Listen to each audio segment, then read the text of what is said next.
ଗୋଟିଏ ବଡ଼ ଜଙ୍ଗଲରେ ଏକ ବୃଦ୍ଧ ବାଘଟିଏ ରହୁଥିଲା। ସେ ବୟସ୍କ ହୋଇଯାଇଥିବାରୁ ଆଉ ଆଗ ଭଳି ଶିକାର କରିପାରୁ ନଥିଲା।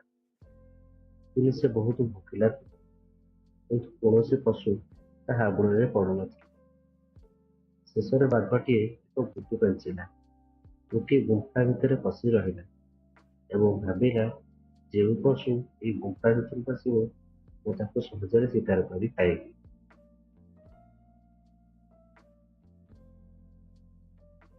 କିଛି ସମୟ ପରେ ସେହି ଗୁମ୍ଫାର ମାଲିକ ଏକ ଚତୁର ବିଲୁଆ ସେଠାରେ ପହଞ୍ଚିଲେ।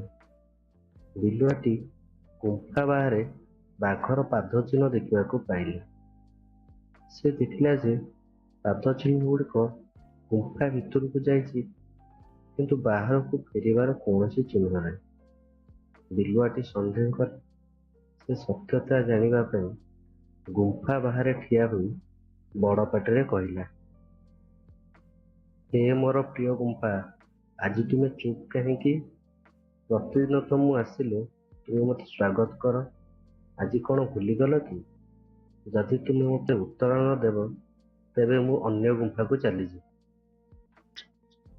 ଗୁମ୍ଫା ଭିତରେ ଥିବା ବାଘ ଭାବିଲା, ହୁଏତ ଏଇ ଗୁମ୍ଫାଟି ବିଲୁଆ ସହିତ କଥା ହୁଏ। ଆଜି ମୁଁ ଭିତରେ ଅଛି ବୋଲି ବୋଧେ ଗୁମ୍ଫାଟି ଡରରେ କିଛି କହୁନାହିଁ।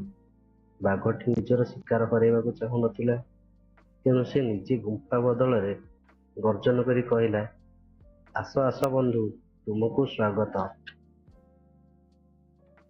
ବାଘର ସେହି ଭୀଷଣ ଗର୍ଜନ ଶୁଣି ବିଲୁଆଟି ସଙ୍ଗେ ସଙ୍ଗେ ବୁଝିଗଲା ଯେ ଭିତରେ ବାଘ ଅଛି। ସେ ପ୍ରାଣ ବିକଳରେ ସେଠାରୁ ଦୌଡ଼ି ପଳାଇଲା ଏବଂ ନିଜର ଜୀବନ ରକ୍ଷା କଲା।